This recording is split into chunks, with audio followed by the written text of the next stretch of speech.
বন্ধুরা সকলে কেমন আছেন? আশা করি ভালো আছেন।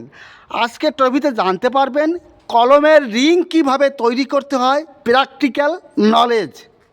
এই টেকনিকটি জানা থাকলে আপনি যে কোনো কলমের রিং তৈরি করতে পারবেন অতি সহজে।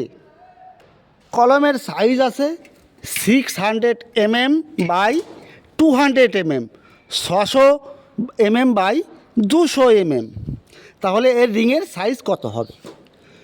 কলমের concrete cover 40 mm standard, side cover 40 mm এ সাইডে 40 mm, আবার এ সাইডে 40 mm, অপর সাইডে 40 mm। কলমের কংক্রিট কভার স্ট্যান্ডার্ড 40 mm। তাহলে কলমের সাইজ আছে 600 mm। তাহলে এ সাইড থেকে 40 mm বাদ দেবো, এ সাইড থেকে 40 mm বাদ দেবো। তাহলে হচ্ছে 40 80 বাদ দিলে 600 থেকে হচ্ছে 520। এ সাইডটা থাকবে 520 mm রিং। এর অপর সাইডে দেখুন, এটা দেখুন 200 আছে, 200 থেকে 40, এই সাইড থেকে ও সাইড আগের সাইড থেকে 40 বাদ দিব। তাহলে 200 থেকে 40 আর 40 80 বাদ দিলে হচ্ছে 120। আপনার রিংয়ের সাইজ হবে 120 বাই 520। আপনি সোজা কী করবেন দেখুন, এ মাপটা জানা গেছে রিংয়ের 520 আছে, তা আপনি 520 প্লাস এই সাইডে আছে 120 প্লাস করবেন, প্লাস এর অপোজিট সাইডে 520 প্লাস করবেন, তার এই সাইডে 120 প্লাস করবেন। করার পরে যা হবে এই রিংয়ের হুকের জন্য 80 mm যোগ করবেন। যোগ করার পরে যেটা হবে সেটাই হচ্ছে এই রিংয়ের কাটিং লেন্থ। তাহলে বন্ধুরা বুঝতে পারলেন একটা রিং তৈরি করতে গেলে কত লম্বা রড লাগবে সেটা বেরিয়ে যাবে। রিংয়ের সাইজ 520 বাই 120। আপনি কি করবেন সোজা দেখুন, এই 520 এখানে লিখে নেব, 520 প্লাস এ সাইডটা 120 হলে এ সাইডটা 120 হবে, এখানে 120 লিখব, প্লাস এটা 520 এখানে লিখব,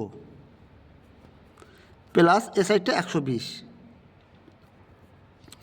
এবার এই হুকের জন্য একটা যোগ করে নিতে হবে, সেটা হচ্ছে কি প্লাস 80 mm যোগ করে নিতে হবে। একটু ক্যালকুলেশন করার পরে পাবো, দেখুন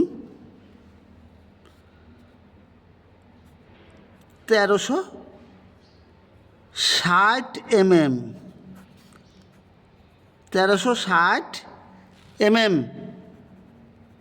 লম্বা একটি রড হলে আপনার একটা রিং বানানো যাবে। এইবার আমি ফর্মুলায় যাচ্ছি, দেখুন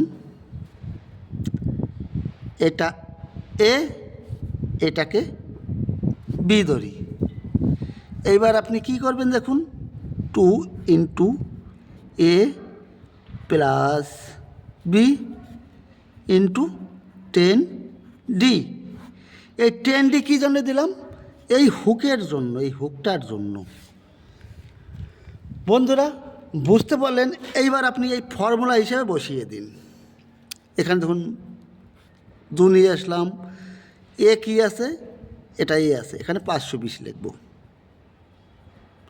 প্লাস বি কী আছে 120। এবার এখানে এটা হয়ে গেল। এবার 10D কত ডায়া আছে, এটা 8 mm ডায়া আছে, 8 মিলি রড আছে। তাহলে ফর্মুলা আছে 10 ইন্টু 8, এখানে হবে 10 ডায়া কত আছে, 8 ডায়া ইন্টু 10, 80 mm যোগ করে নেব, প্লাস 80 mm যোগ করে নেব। এবার দেখুন কাটিং লেন্থ কত হচ্ছে, 1360 mm বেরিয়ে গেল। বন্ধুরা এইভাবে ক্যালকুলেশন করতে হয়। এরপরে জানবো আমি 4 লেগের রিং কীভাবে তৈরি করে। 4 লেগের রিং তৈরি করতে গেলে একটু টেকনিক লাগবে। কলমের যে বাইরে বাইরে যে রিংটা আছে এটাকে বলা হচ্ছে মাস্টার রিং।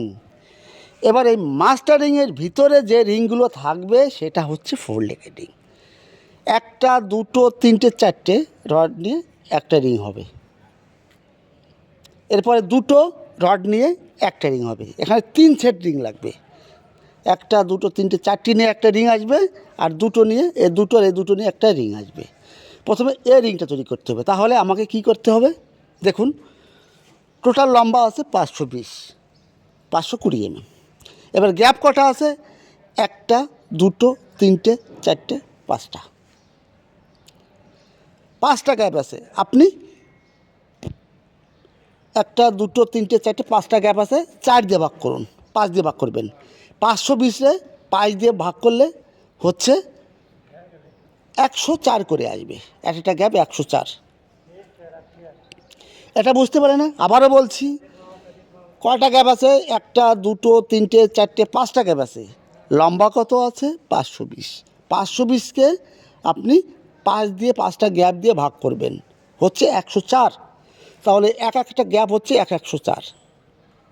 তার মানে আমার এই 4টে রড নিয়ে একটা রিং হবে। তা কয়টা গ্যাপ আছে, 1 2 3 312। এই রিংটা হবে 312/120-এর একটা রিং হবে। এরপরে দেখুন একটা আছে 104, 104/120-এর একটা রিং হবে। এটাই আপনার 4 ল্যাকের রিং। আর হুকের জন্য সব সময় 10D ব্যবহার করবেন। এই হুকের জন্য 10D মানে কি হচ্ছে, এটা 8 মিলির রড আছে, 8 মিলি রড। তাহলে 10 ফর্মুলা 10 × 8 80 mm যোগ করতে হবে। একটা হুক যোগ করতে হবে, এখানে দুটো হুক যোগ করা যাবে না। কী জন্য, আপনার এই রিং ব্যান্ড করলে কিন্তু বাড়ে, প্রত্যেকটা রড ব্যান্ড করলে বাড়ে, এই জন্য একটা হুক যোগ করা আছে। ক্লিয়ার বন্ধুরা?